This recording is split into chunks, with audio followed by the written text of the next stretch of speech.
مجھے ایک بات بتائیں، میں صبح اور شام اللہ کی نافرمانیاں کر رہا ہوں، وہ تو مجھ سے کھانا نہیں روک رہا، وہ تو مجھ سے آکسیجن نہیں روک رہا ہے۔ ہونا کیا چاہیے تھا؟ لاجک کیا کہتی ہے؟ میری آنکھیں حرام دیکھتی، اللہ کی نافرمانی کرتی، میں اندھا کر دیا جاتا، کیونکہ اللہ نے آنکھ دی تھی نا۔ اے میرے بندے، میں نے آنکھ دی اپنی فرما برداری کے لیے، تو ان آنکھوں سے گناہ کر رہا ہے، روشنی ختم نہیں ہوتا۔ حرام سنتا تو بہرا کر دیا جاتا، حرام بولتا تو گونگا کر دیا جاتا، یہ ہاتھ حرام کے لیے اٹھتے تو گر جاتے، یہ پیر حرام کے لیے چلتے تو میں لنگڑا ہو جاتا۔ فرام مائی ڈے ون، میں تو جب سے ہوش سنبھالا کتنی نافرمانیاں کی اللہ کی، وہ اپنی مہربانیاں روک نہیں رہا، اور میں کہتا ہوں میں نے کیا ہے، میں یہاں تک پہنچا ہوں؟ نہیں، سب کچھ میرے رب کا ہے۔ کاش یہ بات سمجھ آ جائے، وہ رب کی قدرت ہے، نعمت دے سبحان اللہ شکر کرنا، ورنہ کہیں یہ نعمت چھین نہ لی جائے، یا اسی نعمت کو ہمارے لیے تکلیف کا باعث نہ بنا دیا جائے۔ تو اے میرے پیارے اسلامی بھائی، ہمیں زندگی اب گزارنی ہے، جتنی رہ گئی ہے شکر میں گزارنی ہے، ہاں اللہ کی فرما برداری میں گزارنی ہے۔ اب آتے ہیں شکر ہے کیا؟ اب یہ تو شاید انڈرسٹینڈ کر لیا ہوگا سب نے کہ ہاں یار شکر گزار بننا ہے۔ اچھا، اب شکر کی بھی ڈیفینیشن سمجھنی ضروری ہے۔ ہم سمجھتے ہیں کہ جناب تسبیح پکڑی، الحمدللہ الحمدللہ، یا اللہ تیرا شکر، یا اللہ تیرا شکر، یہ شکر ہے۔ یقیناً دس از دا ون وے، ایک طریقہ ضرور ہے کہ زبان سے اللہ تعالیٰ کا شکر ادا کیا جائے، مگر میں آپ کو ایک لاجیکلی بات سمجھانا چاہتا ہوں۔ کسی باپ کا کوئی بیٹا ہو اور وہ کہے کہ جناب مجھے اپنے والد صاحب سے بڑی محبت ہے، والد صاحب کے بیٹا جلدی گھر آ جانا، کہ ابا گھر پہ جلدی نہیں آؤں گا، آپ سے محبت بڑی ہے، بیٹا یہ والا کام کر دو، میں نے کام نہیں کرنا ہے، آپ سے محبت بڑی ہے، بیٹا یہ کب کر دو، یہ کام مت کرنا میں نے یہی کام ہے، مگر آپ سے محبت بڑی ہے۔ آپ کہیں گے یار مذاق ہو رہا ہے، زبان سے کہی جا رہا ہے محبت بڑی ہے، بات ایک نہیں مان رہا، بات سمجھ رہے میری؟ یعنی یہ کیسی محبت ہے کہ زبان سے جاری ہے، عمل اس کے خلاف ہے۔ تو اب آپ نے اور میں نے سوچنا ہے کہ ہم زبان سے کہہ رہے ہیں، کہ یا اللہ تیرا شکر، یا اللہ تیرا شکر، اور اللہ کی بات کوئی نہیں ماننی ہے۔ تو علماء کہتے ہیں ایکچول شکر یہ ہے کہ بندہ رب کی نافرمانی نہ کرے، ٹھیک ہے؟ نافرمانی ناشکری ہے، شکر یہ کہ بندہ اللہ کی فرما برداری کرے، اللہ کو راضی کرنے والے کام کرے۔ تو پریکٹیکل شکر یہ ہے کہ ہماری نماز قضا نہ ہو، پریکٹیکل شکر یہ ہے کہ ہم اللہ کی نافرمانی نہ کریں، ہم حرام روزی کی طرف نہ جائیں۔ تو جو پریکٹیکل فرما بردار بن جاتا نا اللہ کا، ایکچول شکر گزار بھی وہی ہوتا ہے، یا اللہ تیری مہربانی، تو نے اتنا عطا کیا۔ ہمیں رب کا نافرمان نہیں بننا ہے، نافرمانی کریں گے تو پھر ایسا نہ ہو کہ ہم جو ہے وہ اپنی نعمتوں کو خود کھو دیں۔ اچھا، ایسا بہت جگہ پر ہوتا ہے۔ ایک اور میں بات، میرے دل کا درد ہے، ہمارے ساتھ شیطان نے پتہ ایک اور کام کیا کیا ہے۔ ویسے تو پوری لائف ہمیں شکر گزار بننا چاہیے، مگر وین ایور ہمیں کوئی خاص نعمت ملتی ہے نا، تب تو زیادہ شکر کرنا چاہیے نا۔ لیکن شیطان نے ہمارے ساتھ گیم یہ کی ہے کہ whenever we try to celebrate something, جب بھی زندگی میں سیلیبریشن کی نام آتی ہے نا، تو دماغ کے کسی کونے میں شیطان نے یہ بٹھا دیا کہ سیلیبریشن کا نام ہی اللہ کی نافرمانی ہے۔ کمال ہے، ہمارا ایمان اور عقیدہ ہے کہ دینے والی ذات رب کی ہے، مگر جب بھی وہ دیتا ہے، اب آپ کہیں گے یار ایسی کیسی بات کر رہے ہیں، ہم کہاں سیلیبریشن میں گناہ کرتے ہیں؟ چلیں ذرا سٹارٹ لیتے ہیں۔ بچہ پیدا ہوا، برتھ ڈے کرنی ہے، بہت اچھی بات ہے، اللہ کی نعمت ہے اولاد۔ برتھ ڈے میں کیا کرتے ہیں؟ کھاما کھائیں بھائی، کون کہتا ہے کیک نہ کھائیں، کون کہتا ہے آپ دوستوں کو دعوت نہ کریں، جائز طریقے سے کر لیں بھائی، اس پہ گانے باجے میوزک ڈال کر اللہ کی نافرمانی، بچے کی خوشی میں بھی رب کو ناراض کر رہے ہیں۔ یہی بچہ بڑا ہو گیا، اب شادی کرنی ہے، سچ بتاؤ شادی میں کون سا گناہ ہے جو ہم نہیں کرتے ہیں؟ کون سی نافرمانی ہے جو ہم نہیں کرتے ہیں؟ اور اس نافرمانی کی وجہ سے ہم رب کو ناراض، حالانکہ کتنی بڑی نعمت ہے شادی۔ اب آپ بتائیں نا، پھر ہم کہتے ہیں یار ہزاروں لاکھوں روپے خرچ کیے مگر شادی کے بعد خوشی نہیں مل رہی ہے، جناب اولاد نہیں ہو رہی ہے، میاں بیوی میں پیار نہیں ہے۔ آپ سوچیں آپ نے اس خوشی میں رب کو ناراض کتنا کیا ہے۔ یہ خوشی میں تو صدقے بڑھانے چاہیے تھے نا۔ ہمارے بہت اچھے دوست ہیں، رشتہ دار بھی ہمارے، بہت اللہ نے مال دیا ان کو، ان کے بچوں کی شادی میں ایک بار جانا ہوا تو بڑا نارمل سا فنکشن تھا، بڑی نارمل سی دعوت تھی، اور ایک ہی دعوت کی انہوں نے، وہ لمبی لسٹ بھی نہیں تھی دعوت کی۔ کسی نے پوچھا کہ آپ اتنا خرچ نہیں کیا آپ نے بچے کی شادی پر، آپ تو کروڑوں روپے خرچ کر سکتے ہیں۔ کہتا ہاں میں کروڑوں کر سکتا ہوں، مگر میں نے سوچا کہ میں کروڑوں روپے اپنی بچوں کی شادی پر غلط کاموں پہ لگا دوں. اب میرا فارمولہ یہ ہے کہ میں اپنے ہر بچے کی شادی میں 2 غریب بچوں کی شادیاں کراتا ہوں, اور اس کا فائدہ یہ ہوتا ہے کہ وہ 2 جوڑے جو ہے نا ساری زندگی میرے بچے کے لیے دعا کرتے رہتے ہیں, اللہ اس کو خوشیاں دے دیتا ہے. بھائی خرچ کرنے کے اور بھی تو طریقے ہیں نا, سیلیبریشن کے اور بھی تو انداز ہیں. اصل میں ہم پتہ نہیں کدھر کھو گئے ہیں کہ جب بھی اب نیا کاروبار لیا, کاروبار کی اوپننگ سیریمنی دیکھیں وہ میوزیکل شو ہو رہا ہے. کیوں ہم غلط چیز شامل کر, قرآن خوانی کر لے بھائی. اچھا آپ کو قرآن خوانی نہیں کرنی, دعوت کھلائیں, دعوت تو کھلا لیں, اچھی نیتوں سے کھلائیں گے, اس کا بھی ثواب ملے گا. مگر حرام چیز کو کیوں انوالو کرتے ہیں, کیوں اپنے رب کو ناراض کرنے والے ہم کام کرتے ہیں. تو اللہ کرے کہ آج کے اس مختصر سے بیان میں قرآن کے ان 2 واقعات سے ہم یہ سبق حاصل کر لیں. پہلے تو یہ دل میں ہمیں ہر وقت خیال ہونا چاہیے کہ میرا کچھ بھی نہیں ہے, سب کچھ میرے رب کا ہے, اور وہ جب چاہے واپس لے سکتا ہے. جب یہ خیال آ جائے گا نا تو پھر اکڑ نہیں آئے گی, پھر غرور نہیں آئے گا, پھر تکبر دل میں نہیں آئے گا کہ میں نے سب کچھ کیا, میں سپیریئر. تو کچھ بھی نہیں, مجھ پر مہربانیاں ہو رہی ہیں, مجھ پر احسان ہو رہے ہیں, مجھ پر کرم نوازیاں ہو رہی ہیں. اے مالک یہ جاری رکھی ہو, یہ واپس مت لے لینا. اللہ کے نبی علیہ الصلوۃ والسلام کی دعا پڑھے نا, اللہم انی اعوذ بک من زوال نعمتک. حدیثوں میں یہ دعا موجود ہے, اے اللہ میں زوال نعمت سے تیری پناہ مانگتا ہوں. یہ مانگا کرو دعائیں, یہ نعمتوں کو زوال لگنے میں دیر نہیں لگتی. بس اللہ کرے کہ ہم شکر گزار رہے, مٹا دے اپنی ہستی کو اگر کچھ مرتبہ چاہے, مٹا دے اپنی ہستی کو اگر کچھ مرتبہ چاہے, کہ دانا خاک میں مل کر گل گلزار ہوتا ہے. عاجزی کا انداز اختیار کریں گے, اللہ ترقی عطا فرمائے گا. نبی پاک علیہ السلام کی ایک اور بڑی پیاری دعا ہے, اس سے اندازہ ہوگا کہ اللہ کے حبیب علیہ السلام دنیا سے آپ کا تعلق کیسا تھا اور رب سے تعلق کیسا تھا. اور یہ دعا ایکچولی ٹیچنگ بھی ہمارے لیے. دعا کیا ہے؟ اللہم انی اعوذ بک من دنیا تمنع خیر الآخرہ. اے اللہ پاک میں ایسی دنیا سے تیری پناہ چاہتا ہوں جو آخرت کی بھلائی سے روک دے. دنیا دنیا دنیا, صبح و شام دنیا, صبح و شام مال, صبح و شام جناب دنیا کے خواب, اور آخرت بھلائے بیٹھے. اللہ کے حبیب کیا عرض کر رہے ہیں, اے اللہ میں ایسی دنیا سے تیری پناہ چاہتا ہوں جو آخرت کی بھلائی سے روک دے. اب آگے سنیے, وَأَعُوذُ بِكَ مِنْ حَيَاةٍ تَمْنَعُ خَيْرَ الْمَمَاتِ. اے اللہ ایسی زندگی سے تیری پناہ مانگتا ہوں جو اچھی موت سے روک دے. زندگی تو کمال ہو گئی نا, او گاڑیاں لش بش, زندگی کے ساری لگزریز حاصل کر لی, موت اچھی نہ ہوئی تو کیا کرنا ہے زندگی کا؟ یہ تو تھوڑی ہے نا, اصل تو وہ لائف ہے. دعا کرو کہ لائف ایسی گزرے کہ موت اچھی ہو جائے. ہاں زندگی ایسی گزارو کہ آخرت اچھی ہو جائے. کیا خوبصورت قول ہے ایک بزرگ کا, فرماتے زمین کے اوپر کام اور زمین کے اندر آرام. اللہ زمین کے اوپر ایسا کام کروا لے کہ جب زمین کے اندر جائے نا تو مار نہ پڑے, ادھر آرام کرے. ادھر آرام کرنا ہے, ادھر تھوڑی آرام کرنا ہے. ادھر غفلت کی نیند سوئے ہوئے, ادھر نماز قضا ہو رہی ہے, ادھر حرام کام چل رہے ہیں, ٹینشن ہی کوئی نہیں. ادھر جاگنا ہے, ادھر فکر کرنی ہے, جاگنا ہے. جاگ لے افلاک کے سائے تلے, حشر تک سوتا رہے گا خاک کے سائے تلے. ادھر سونا ہے نا تو ادھر آسان نیند چاہیے, ادھر برکت جب ملے گی جب دنیا اچھی گزاری ہوگی. کیا خوبصورت نبی یہ پاک کے الفاظ تو ویسی کمال ہے نا, ایک جملے میں پورا چیپٹر ہے. کیا فرمایا؟ وَأَعُوذُ بِكَ مِنْ حَيَاةٍ تَمْنَعُ خَيْرَ الْمَمَاتِ. اے اللہ میں ایسی زندگی سے تیری پناہ چاہتا ہوں جو اچھی موت سے روک دے. پھر فرمایا وَأَعُوذُ بِكَ مِنْ عَمَلٍ يَمْنَعُ خَيْرَ الْعَمَلِ. اور ایسی امیدوں سے تیری پناہ چاہتا ہوں جو نیک اعمال سے روک دے. امیدیں ہی ختم نہیں ہو رہی, پلاننگ ہی ختم نہیں ہو رہی, نیک اعمال کی جگہ ہی نہیں بن رہی ہے. تو اللہ کرے کہ یہ دعا ہمارے حق میں بھی قبول ہو جائے. ہم نبی پاک کی اس دعا کے ساتھ اللہ کرے کہ ہم اپنی لائف گزارے. ایک مرتبہ پیارے آقا علیہ الصلوۃ والسلام کی بارگاہ میں ایک شخص حاضر ہوا, کہتا ہے یا رسول اللہ صلی اللہ علیہ وسلم مجھے کیا ہو گیا کہ میں موت کو پسند نہیں کرتا. یعنی میرا دل دنیا کی طرف مائل ہے اور اپنے دل میں آخرت کی طرف میں میلان کم پاتا ہوں, اور موت تو جنت میں پہنچنے کا راستہ ہے مگر مجھے موت ہی پسند نہیں ہے.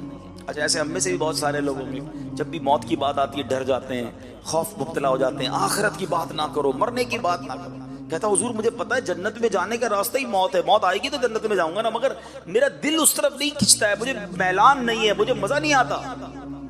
سبحان اللہ. نبی پاک نے جو فارمولہ دیا ہے نا وہی سمجھ لے آج میرے پورے بیان کا حاصل ہے. اللہ کے حبیب علیہ السلام نے فرمایا کہ کیا تمہارے پاس مال ہے؟ عرض کی جی ہاں یا رسول اللہ مال ہے. فرمایا اپنا مال صدقہ خیرات کر کے آگے بھیج دو، آخرت کی طرف بھیج دو. تو کیونکہ آدمی کا دل اپنے مال کے ساتھ ہوتا ہے، اگر یہ اپنے مال کو آگے بھیج دے گا نا تو اپنے مال سے ملنا چاہے گا، اور اگر مال کو پیچھے چھوڑ دے گا تو آگے جانے کا دل ہی نہیں ہوگا، پیچھے کی طرف دل مائل رہے گا. حدیث کا خلاصہ عرض کر رہا ہوں، اب اس کو ذرا لاجیکلی سمجھیے گا. آپ میں سے کئی لوگ ہیں مثال کے طور پہ جو کراچی کے رہنے والے ہیں، لیکن اگر آپ نے اپنی کوئی انویسٹمنٹ لاہور میں کی ہوئی ہے، کوئی فیکٹری آپ نے ڈال دی اسلام آباد میں، اب دل کدھر ہے؟ ہر تھوڑے دنوں بعد اسلام آباد میں رہتا ہے. کیوں یار؟ بزنس تو وہی ہے نا. انسان کا دل اس کے مال کے، لوگ امریکہ چلے گئے، یورپ چلے، کیوں؟ ادھر پیسہ ہے ان کا، ادھر ان کی انویسٹمنٹس ہیں، ادھر ان کی چیزیں ہیں. سبحان اللہ. کیا نبی پاک نے جو فارمولہ سمجھ آ جائے نا کہ بندے کا دل اس کے مال کے ساتھ ہوتا ہے. اگر آخرت سے محبت کرنی ہے تو مال آگے بھیج دو، تمہیں ٹینشن ہی نہیں ہوگی. ادھر بھی میری پراپرٹی بنی ہوئی ہے، ادھر بھی میرا انشاءاللہ جنت میں محل تیار ہے، ادھر بھی میں نے اللہ کی راہ میں صدقہ خیرات کیا ہوا ہے، میری تیاری پوری ہے. سبحان اللہ. یہ بات اگر سمجھ آ جائے نا کہ ادھر کی تیاری ہے کہ نہیں. حضرت عمر بن عبدالعزیز رضی اللہ تعالیٰ ایک بار ایک قافلے میں جا رہے تھے، خلیفہ مروان کے ساتھ ایک بڑا سا قافلہ تھا، بڑے بڑے بادشاہ بھی تھے، لیڈرز آف دا نیشن اس کے ساتھ جا رہے تھے. تو سب نے اپنا اپنا مال جو تھا نا وہ آگے بھیج دیا. سب نے اپنا مال آگے بھجوا دیا. کیونکہ مال کیوں بھجوانا ہوتا تھا کہ گھوڑوں پہ جاتے تھے، اونٹوں پہ جاتے تھے، تو کسی بھی شہر میں جائیں تو وہ ٹینٹ لگانے پڑتے تھے، گھر بنانے پڑتے تھے. تو سب نے اپنے ٹینٹس اور اپنے خادمین بھیج دیے کہ جب ہم ٹریول کر کے وہاں پہنچے تو تکلیف نہ ہو. حضرت عمر بن عبدالعزیز نے کوئی سامان نہیں بھجوایا تھا. جب ٹریول پورا ہوا، جیسے ہی وہاں پہنچے تو سب کے کیمپس ریڈی تھے، سب اپنے اپنے کیمپوں میں چلے گئے. حضرت عمر بن عبدالعزیز کے پاس تو کوئی کیمپ نہیں تھا. تو بادشاہ کو یاد آیا کہ حضرت عمر بن عبدالعزیز کو ڈھونڈو، انہوں نے تو کیمپ بھجوایا نہیں تھا. ڈھونڈتے ڈھونڈتے گئے تو وہ کسی درخت کے نیچے بیٹھ کے رو رہے تھے.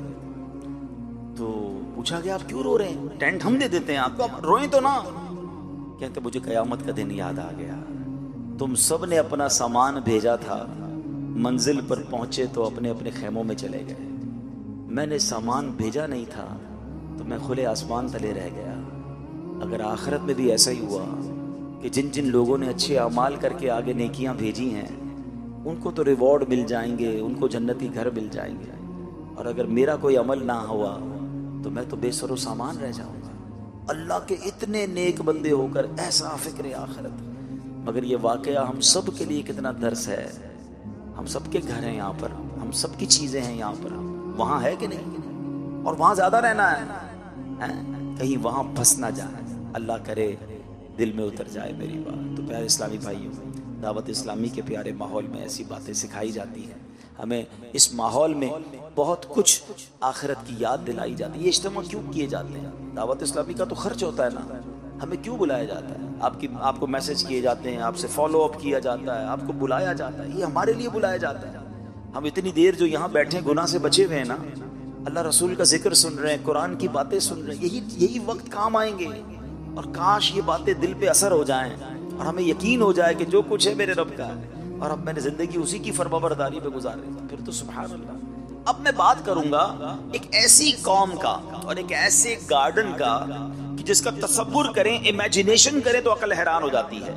سبحان اللہ. قرآن کہتا ہے، اچھا یہ جو 22ویں پارے میں یہ پوری قرآن پاک کی سورت ہے، سورہ سبا. یہ کسی قوم تھی جس کا نام ہی قوم سبا تھا. یہ اس قوم کا واقعہ ہے. ان کو اللہ نے کتنا نوازا تھا، آپ ذرا سنتے جائیے گا. قرآن میں رب فرماتا ہے، بے شک قوم سبا کے لیے ان کی آبادی میں نشانی تھی. 2 باغ تھے، ایک دائیں طرف دوسرا بائیں طرف. اپنے رب کا رزق کھاؤ اور اس کا شکر ادا کرو. پاکیزہ شہر ہے اور بخشنے والا رب. اللہ اکبر. یہ کیسی قوم تھی؟ اللہ کریم نے، یاد رہے، سبا عرب کے علاقے یمن کی حدود میں واقع ایک قبیلے کا نام تھا، یہ ٹرائب کا نام تھا. اور یہ قبیلہ اپنے دادا سبا بن یشجب بن یعرب بن قحطان کے نام سے مشہور تھا. یہ ایک پرسنالٹی کا نام تھا، پھر ایک قبیلے کا نام پڑ گیا. اور سبحان اللہ، اب قرآن میں سورہ سبا موجود ہے. حضرت عبداللہ ابن عباس رضی اللہ عنہ فرماتے ہیں کہ رسول اللہ صلی اللہ علیہ وسلم سے سوال کیا گیا کہ سبا کسی مرد کا نام ہے، عورت کا، یا کسی سرزمین کا نام ہے؟ سرکار دو عالم صلی اللہ علیہ وسلم نے فرمایا کہ سبا ایک مرد تھا، اس کے 10 بیٹے تھے، ان میں سے 6 یمن میں آباد ہو گئے، 4 شام میں سیریا میں چلے گئے۔ اب آیت کا خلاصہ کیا ہے؟ یمن کے حدود میں جب یہ لوگ آباد تھے، اللہ پاک کی وحدانیت اور قدرت پر دلالت کرنے والی ایک نشانی یہ تھی کہ ان کے باغ میں، ان کے شہر معرب کے دونوں طرف کثیر باغات تھے، ان باغات میں پھلوں کی کثرت تھی۔ ان لوگوں تک انبیاء کرام کے ذریعے یہ کہا گیا اپنے رب کا رزق کھاؤ، انجوائے کرو اپنی لائف کو، مگر اللہ کی عبادت کرو، اللہ کا شکر بجا لاؤ۔ تمہارا شہر پاکیزہ ہے، جس میں لطیف آب و ہوا ہے، صاف ستھری سرزمین ہے۔ آپ کو پتا ہے وہ کتنی پیور ایئر تھی؟ میں بھی پچھلے دنوں نیوزی لینڈ گیا، میرے لیے بڑی شاکنگ بات تھی۔ یہ ضرور پتا تھا کہ وہاں کی آب و ہوا بڑی اچھی ہے، مگر مجھے بتایا گیا کہ نیوزی لینڈ کی ہوا جو ہے یا فجی کی جو ہوا ہے وہ باقاعدہ کینز میں پیک کر کے کئی ملکوں کو ایکسپورٹ کی جاتی ہے۔ میں سمجھا میرے ساتھ کچھ مذاق کر رہے ہیں، لوگ کہہ رہے ہیں نہیں عبدالحبیب بھائی ایسا ہی ہے، چائنا میں آپ دیکھیں کہ یہ باقاعدہ جو $1 میں $2 میں نیوزی لینڈ کی ہوا ملتی ہے، لوگ اس کو اسمیل کرتے ہیں۔ مجھے پھر بھی یقین نہیں ہے، پھر میں نے انٹرنیٹ پر سرچ کیا تو واقعی ایسا تھا کہ آج بھی پیور ایئر کی اتنی ویلیو دنیا میں ہے کہ کئی لوگوں کو یہ کریز ہوتا ہے کہ ہم صاف ستھری ہوا لیں، اور میں نے وہاں دیکھا لوگ بڑی لانگ لائف جیتے ہیں، ہوا بڑی اچھی ہوتی ہے، صحت مند رہتے ہیں۔ مگر قرآن کہتا ہے سبا کے لوگوں کے پاس جو شہر تھا نا، اس شہر کی ہوا ایسی تھی جس پہ کوئی مچھر ہی نہیں تھا، کوئی مکھی نہیں تھی، کوئی کھٹمل نہیں تھا، سانپ بچھو کوئی نہیں تھا، بلکہ پاکیزگی کا عالم یہ ہوتا کہ کوئی دوسرے شہر کا آدمی اس شہر سے صرف گو تھرو کر لیتا، گزر جاتا، تو اگر اس کے جسم پر کوئی جوئیں یا کیڑے ہوتے وہ بھی مر جاتے تھے۔ اتنی پیور ایئر اللہ نے دی۔ اللہ اکبر، فرمایا اب اس نعمت پر اللہ نے ایسی آب و ہوا، اتنے زبردست باغات کا عالم یہ تھا، کوئی شخص اپنے سر پہ ٹوکرا اٹھا کر ان باغ سے گزرتا تھا تو خود ہی باغ سے پھل گر کر اس کے ٹوکرے میں بھر جاتے تھے۔ اتنے شاندار پھل، ایسی آب و ہوا، انہیں بار بار پیغام دیا گیا کہ اب اللہ کا شکر ادا کرو، اللہ کی نعمتیں اتنی شاندار ملی ہیں، عاجزی اختیار کرو، شکر گزار بن جاؤ۔ مگر ان لوگوں نے کیا کیا؟ ان لوگوں نے، قرآن کہتا ہے تو انہوں نے منہ پھیرا تو ہم نے ان پر زور کا سیلاب بھیجا۔ ان کے باغوں کے عوض 2 باغ انہیں بدل دیے، جو کڑوے پھل والے اور جھاؤ والے اور کچھ تھوڑی سی بیریوں والے تھے۔ اب ہوا کیا، ذرا تفصیل سے سنیے گا کہ اللہ پاک نے ان کے پاس انبیاء بھیجے، ہر نبی کا انکار کرتے رہے، ہر نبی کو اوائڈ کرتے رہے، اور اس کے معاذ اللہ بات کو ٹھکراتے رہے۔ یکے بعد دیگرے 13 نبی بھیجے گئے قوم سبا کو سدھارنے کے لیے، اللہ کی طرف بلانے کے لیے، انہیں الارم کرنے کے لیے 13 انبیاء گئے، ان کو حق کی دعوتیں دیں، نعمتوں کی قدر یاد دلائی۔ وہ ایمان نہیں لائے، بلکہ انبیاء کرام کو کیا کہتے تھے پتہ ہے؟ جھٹلا کر کہ ہم نہیں جانتے کہ ہم پر کوئی خدا کی نعمت ہے، اپنے رب سے کہو اگر یہ نعمتیں اس کی ہیں تو روک کے دکھا دے۔ معاذ اللہ وہ یہ سمجھنے لگے کہ یہ تو ہمارا حق ہے، یہ ہمارا ملک ہے، ہماری سٹی ہے، یہ ڈیولپمنٹ ہم نے کی ہے، اگر اللہ کا ہے تو اللہ سے کہو روک کے بتا دے۔ وہ انکار کرتے تھے، وہ غرور کرتے تھے، وہ تکبر کرتے تھے۔ اللہ اکبر۔ اب کیا ہوا میرے پیارے اسلامی بھائیوں؟ اب اللہ پاک نے ان کے اس انکار کا، ان کے غرور کا، اس گھمنڈ کا کیا ان پر عذاب آیا؟ اب ذرا غور سے سنیے گا۔ جب ان لوگوں نے بہت زیادہ انکار کیا نا، تو اللہ کریم نے ان کے پاس حماد، اور ان کی قوم یہ حماد قوم کہلاتی تھی، ان کا طغیان بڑھ گیا، عصیان بڑھ گیا، تو اللہ پاک نے سیلاب بھیجا۔ ایسا سیلاب آیا کہ ان کے باغ، ان کے اموال، ان کے باغات سب کچھ اس میں غرق ہو گئے، پوری بستی ریت کے تودوں میں دفن ہو گئی۔ اس طرح یہ قوم تباہ و برباد ہو گئی، اور ان کے باغ پوری دنیا میں ایگزامپل تھے، لوگ اس کی سیر کرنے آتے تھے۔ اس سیلاب کے بعد وہ ضرب المثل ایگزامپل بن گئے، یعنی ان کے باغ کی جگہ جنگلی بیریاں اگائیں، جھاؤ اگائے، خوفناک جنگل اگ گئے، یہ قوم لذیذ پھلوں کو ترس گئی۔ اللہ اکبر۔ اے میرے پیارے اسلامی بھائیوں، اس واقعے میں ہم سب کے لیے بہت کچھ درس عبرت ہے کہ جب رب ناراض ہوتا ہے، رب کی نعمتوں کی قدر نہیں کی جاتی تو پھر کیا ہوتا ہے۔ اچھا اب اس قوم پر سیلاب کیسے آیا، یہ بھی اللہ کی قدرت کا نظارہ دیکھیے گا۔ قوم سبا کے بستی کے کنارے کے پہاڑوں کے دامن میں بند باندھ کر ملکہ بلقیس نے 3 بڑے بڑے تالاب اوپر نیچے بنا دیے تھے۔ 3 تالاب تھے مگر 3 سٹوری بڑے بڑے تالاب تھے۔ اب ایک چوہے نے، اللہ کی طرف سے جب عذاب آتا ہے نا تو اپنی قدرت کا نظارہ بھی ایسے ہی دکھاتا ہے، اتنی بڑی قوم، اتنا کر و فر، ایک چوہا اس نے اللہ کے حکم سے بند کی دیوار میں سوراخ کر دیا۔ اب پانی نکلنا شروع ہوا، اب پانی کا پریشر آیا تو وہ شگاف بڑا ہوتا چلا گیا، وہ سوراخ بڑا ہوتا چلا گیا، یہاں تک کہ بند کی دیوار ٹوٹی۔ اب وہ پورا پانی سیلاب کی صورت میں ان کی قوم پر آیا۔ یہ اپنے گھروں میں غافل تھے، چین کی بانسری بجا رہے تھے، غرور اور تکبر اور گھمنڈ میں جی رہے تھے۔ ایسا سیلاب آیا کہ ان کا تمام مال و اسباب جو ہے وہ برباد ہو گیا۔ یہ ایک قرآنی واقعہ جو سورہ سبا، جس وجہ سے سورہ سبا اسے کہا جاتا ہے، یہ قوم سبا کا ایک واقعہ ہے۔ ایک اور واقعہ قرآن مجید ایکچولی میں نے جیسے شروع میں کہا اتنی زبردست گائیڈ لائن ہے ہمارے لیے، ہم پڑھیں نا تو اتنا کچھ سیکھنے کو ملتا ہے۔ اچھا یہ بھی باغ والوں کا ہی واقعہ ہے، اب ذرا سنیے گا۔ پہلے قرآن پاک کی ایک آیت پڑھ دیتا ہوں، اور یہ آیت ہے 29ویں پارے کی سورہ قلم کے اندر، ٹھیک ہے۔ اللہ قرآن میں فرماتا ہے ترجمہ، بے شک ہم نے انہیں جانچا جیسا باغ والوں کو جانچا تھا، جب انہوں نے قسم کھائی کہ ضرور صبح ہوتے ہی اس باغ کو کاٹ لیں گے۔ اب یہ بڑا امیزنگ واقعہ ہے کہ یہ باغ یمن کے شہر صنعاء سے 2 فرسنگ یعنی 6 میل کے فاصلے پر تھا۔ اس باغ کا مالک ایک بڑا نیک مرد تھا، وہ باغ کے پھل کثرت سے فقراء کو دیتا تھا، بڑی چیریٹی کرتا تھا۔ اس کی عادت یہ تھی کہ جب باغ میں جاتا تو فقیروں کو بلا لیتا، غریبوں کو بلا لیتا، تمام گرے پڑے پھل جو ہے فقیر لے لیتے، پھر باغ میں بستر بچھا دیے جاتے، پھل توڑے جاتے، جتنے پھل بستروں پر گرتے وہ بھی فقراء کو دے دیے جاتے، جو خالص اپنا حصہ ہوتا اس سے بھی وہ 10واں حصہ فقیروں کو دے دیتا تھا۔ اس طرح کھیتی کاٹتے وقت اس نے بہت سارے فقراء کے حقوق مقرر کیے ہوئے تھے کہ جب بھی کھیتی کٹے گی فقیروں کو اتنا دیا جائے گا، اتنا فیصد دیا جائے گا، بانٹا جائے گا۔ بڑا سخی آدمی تھا۔ اس کے انتقال کے بعد اس کے 3 بیٹے وارث تھے اس کے۔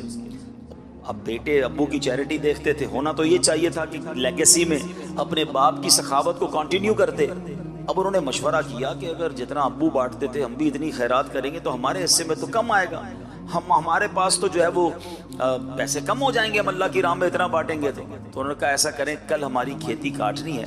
تینوں نے مل کر قسم کھائی کہ صبح جلدی پہنچ جاتے ہیں، فقیروں کو نہیں بتاتے جو ہر بار آتے ہیں غریب لوگ، ہم سارا مال خود ہی جو ہے نا وہ کاٹ کے اپنے پاس رکھ لیں گے۔ صبح ارلی مارننگ وہ پہنچ گئے اپنے باغ۔ اللہ اکبر! پھر کیا ہوا، جب باغ میں پہنچے تو اللہ کے حکم سے رات ایک آگ اس باغ میں آئی اور صبح تک وہ سارا باغ جل کر سیاہ ہو گیا، ٹھیک ہے۔ جب صبح یہ اپنے باغ میں پہنچے نا تو کہنے لگے ہم کسی اور باغ میں آ گئے ہیں، یہ تو باغ ہے ہی نہیں، یہاں پر تو سب جل کے خاراخ ہو گیا ہے، ہم غلطی سے راستہ بھول گئے ہیں۔ مگر آس پاس کی دیواروں اور تمام چیزوں کی جب نشانیاں دیکھی تو قرآن کہتا ہے انہیں احساس ہو گیا کہ یہ تو ہمارا ہی باغ تھا، اور اب انہیں احساس ہوا کہ ہم نے بری نیت کی، ہم نے اللہ کی راہ میں خرچ کرنے سے ہاتھ روکنے کی نیت کی، ہم نے اللہ کو ناراض کیا اور ہمارا سب کچھ چلا گیا۔ ان لوگوں نے پھر اللہ کی بارگاہ میں رو رو کر توبہ کی۔ طویل واقعہ، میں اس کو سمرائز کر رہا ہوں۔ انہوں نے رو رو کر توبہ کی۔ ایک بھائی کہتا ہے کہ میں تمہیں نہیں کہتا تھا کہ اللہ کی تسبیح کیوں نہیں کرتے، برے ارادے سے توبہ کیوں نہیں کرتے، اللہ کی نعمت کا شکر کیوں نہیں بجا لاتے۔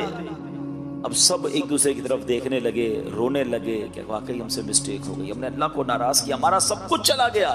ہم اللہ کی راہ میں تھوڑا دیتے تھے، اللہ ملٹی پلائی کرتا تھا، مگر ہم نے تو سبھی ضائع کر دیا۔ اللہ اکبر! اب سب نے اللہ کی بارگاہ میں توبہ کی۔ سبحان اللہ!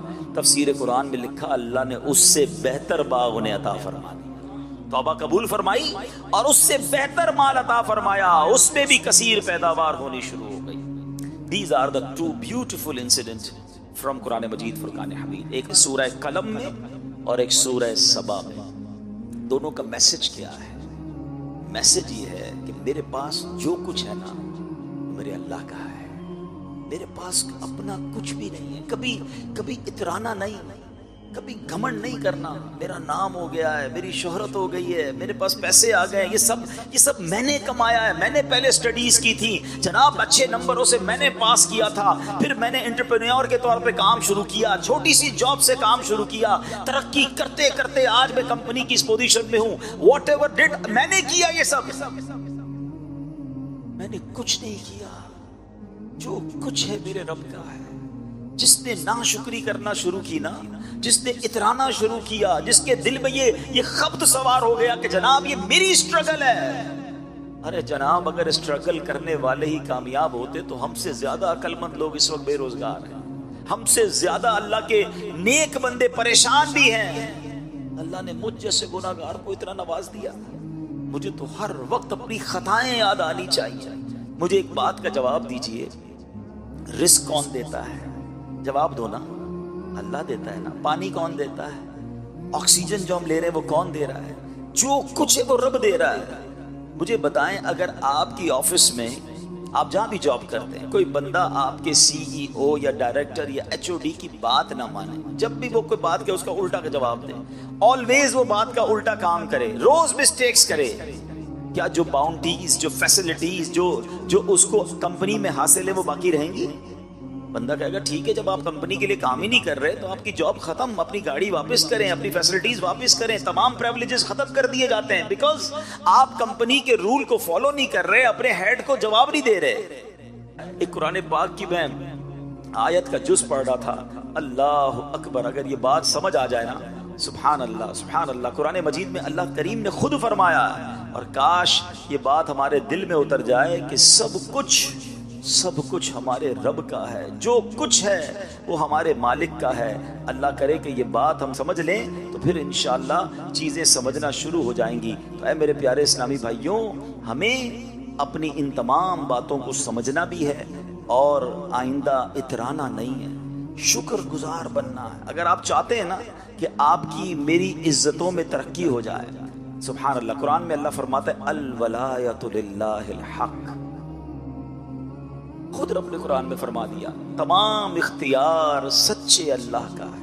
یہ ادھر نقش کر دو، الولایۃ للہ الحق، تمام اختیار سچے اللہ کا ہے، میرا کچھ نہیں ہے۔ وہ پنجابی شاعر کہتے ہیں نا، جے چاویں تے راہ جاندے نو تخت عطا فرماویں، جے چاویں تے راہ جاندے نو تخت عطا فرماویں، جے چاویں تے شاہ کولوں در در خیر منگاویں۔ رب چاہے نا تو روڈ پر چلنے والے کو بادشاہت عطا فرما دے، اور رب چاہے تو بادشاہ کو پل میں فقیر بنا دے۔ ہماری کوئی اوقات نہیں ہے۔ اچھا، پھر بعض اوقات بندہ کو جب بن جاتا ہے نا تو پھر کیلکولیٹر سے زندگی گزارتا ہے، یار اتنے پیسے تو ہو گئے کہ 10 سال تو کچھ نہیں ہونا، اب اتنے کرنے کہ 100 سال تک کچھ نہ ہو، پیسے اتنے ہو جائیں کہ بچے بھی سکھ سے کھائیں، اب جناب میرے پاس اتنا ہے کہ میری نسلیں کھائیں تو ختم نہیں ہوں گی۔ یہ بندہ پھر آہستہ آہستہ ہونا تو کیا چاہیے تھا کہ رب نے دیا نا، میں اور شکر گزار ہوتا، میں اور عاجزی کا اظہار کرتا، مگر اب بندہ کہتا ہے میرے پاس تو اتنا آ گیا کہ اب ٹینشن ہی نہیں ہے، کوئی نہیں کرنی جاب، بھائی کیوں کسی کی بات سنوں؟ میں نہیں کہتا ترقی نہ کریں، مگر گھمنڈ تو نہ لائیں نا اپنے اندر، اللہ سے تو جڑے رہیں، اس کی بارگاہ سے تعلق تو کم نہ ہو جائے، ادھر سے کنیکشن تو اور بڑھنا چاہیے۔ عقل بھی یہ کہتی ہے کہ وہ عطائیں بڑھائے تو ہم سجدے بڑھائیں، وہ عطائیں بڑھائے تو ہم شکر بڑھائیں، مگر ہو کیا رہا ہے کہ وہ عطائیں بڑھاتا ہے، ہم خطائیں بڑھاتے ہیں۔ جب اب پیسے تھوڑے تھے، مقام چھوٹا تھا، جاب چھوٹی تھی، تو گناہ بھی تھوڑے تھے۔ جیسے جیسے جناب ترقی ہوتی گئی، کاش نیکیوں میں ترقی ہوتی، گناہوں میں ترقی ہونے لگی۔ بھائی میں تو انتظار میں تھا یار، اتنے پیسے آئیں گے تو یہ والی عیاشی کرنی ہے، یہ والا کام ہو جائے تو یہ والا گناہ کرنا ہے۔ یہ کیا کر رہے ہیں ہم؟ لاجیکلی بھی آپ کا باس آپ کے آفس میں کوئی آپ کو اچھی انسینٹو دے، اچھا بونس دے، آپ تھینکس کرتے ہیں، آپ کہتے ہیں یار آلویز اس بندے نے مجھے میرا ساتھ دیا ہے، میں اب اس کمپنی کو کبھی نقصان نہیں پہنچاؤں گا، اپنے باس کو کبھی ناراض نہیں ہونے دوں گا، یہ مشکل وقت میں میرے کام آیا تھا۔ بالکل ٹھیک ہے، دنیا میں جو اچھا کرے اس کے ساتھ اچھا ہی برتاؤ کرنا چاہیے، مگر صرف دنیا میں جس رب نے بچپن سے لے کر آج تک مجھے عطائیں فرمائی، پیدا ہونے سے لے کر اب تک میں اس کی نعمتوں کے بوجھ تلے دبتا جا رہا ہوں، وہ ناراض ہو جائے، اس کی کوئی فکر نہیں۔ اور یہ کبھی خبط سوار نہ کرنا کہ میرا بہت کچھ ہے اور میں جناب اب مجھے کچھ نہیں ہو سکتا. قوم سبا کا واقعہ بتا رہا ہے, یہ باغ والوں کا واقعہ بتا رہا ہے. چلے آپ کہیں گے عبدالحبیب بھائی یہ تو ہزاروں سال پرانے واقعات سنا رہے ہو, 2022 کی بات ہے نا, ترکیہ میں زلزلہ آیا, میں خود وٹنس ہوں اس ارتھ کویک کا. 40 سیکنڈ 40 سیکنڈ کے اندر کیا ہوا, ارب پتی لوگ روڈ پہ آ گئے, فیکٹریاں تباہ ہو گئی ود ان 40 سیکنڈز, بلڈنگیں گر گئیں. میں نے ایک رات گزاری ہے, میں نے زندگی میں بہت ٹریول کیا ہے, یہ وقت نہیں ہے اس پر بات کرنے کا, مگر میں اس رات کو نہیں بھولتا ہوں. وہ رات میں نے ہتائی سٹی ہے ترکیہ کی, میں نے وہ رات وہاں گزاری. دیٹ واز میری زندگی کی مشکل ترین رات تھی. اس کی 2-3 وجوہات تھی. ایک تو ٹھنڈ تھی, ٹھیک ہے, ہم ایک گاڑی کے ساتھ گئے تھے سامان لے کر, ایک ہمارے ساتھ چھوٹی وین تھی, ہم نے کہا ہم سامان بانٹیں گے. ٹریفک کی وجہ سے ہم 2 گھنٹے کا راستہ 10 گھنٹے میں ہم نے طے کیا. جب ہم پہنچے تو رات کے 1:30-2 بج گئے. وہ گاڑی والا کہتا ہے میں نے واپس جانا ہے. ہم نے اس کی منتیں کی, ترلے کیے, بھائی رک جاؤ صبح ہو جائے, ہم سامان بانٹنے آئے, ابھی رات 2 بجے ہم کس کو سامان بانٹے. لوگ بیچارے روڈوں پہ سو گئے تھے, ٹینٹ لگے ہوئے تھے, آگ جل رہی تھی, سردی کی رات تھی, عورتیں بچے خیمے میں آرام کر رہے ہوں گے. ہم نے کہا فجر ہوتے ہی ہم سامان بانٹیں گے, تم چلے جانا. اس نے کہا نہیں مجھے جانا ہے. بہرحال ہم کیا کرتے, پردیس تھا, سارا سامان اس نے روڈ پہ اتار دیا, وہ واپس چلا گیا. اب سامان تھا, ہم تھے اور ہمارے پاس ایک گاڑی تھی. اب سردی کی رات, اور میں سوچتا رہا, میں یقین کرے بہت رویا. میں نے کہا یا اللہ مجھ سے ایک رات نہیں گزر رہی, یہ پورا شہر اس وقت روڈ پہ ہے, میں تو آج صبح ہوگی سامان بانٹوں گا واپس چلا جاؤں گا, یہی راتیں ساری پتہ نہیں کب تک گزاریں گے. آج مجھے 1 مہینہ پہلے, 1 سال کے بعد, ابھی 15 دن پہلے مجھے ویڈیو آئی کہ وہی شہر اب پورا گراؤنڈ ہو چکا ہے. انہوں نے 6000 بلڈنگیں سب زیرو کر دی ہیں, اب بلڈنگیں بننے جا رہی ہیں. اس کا مطلب 1-1.5 سال سے وہ لوگ روڈ پہ ہی ہیں نا, یا خیمے میں ہیں, یا پتہ نہیں کسی رشتہ دار کے گھر رہ رہے ہیں.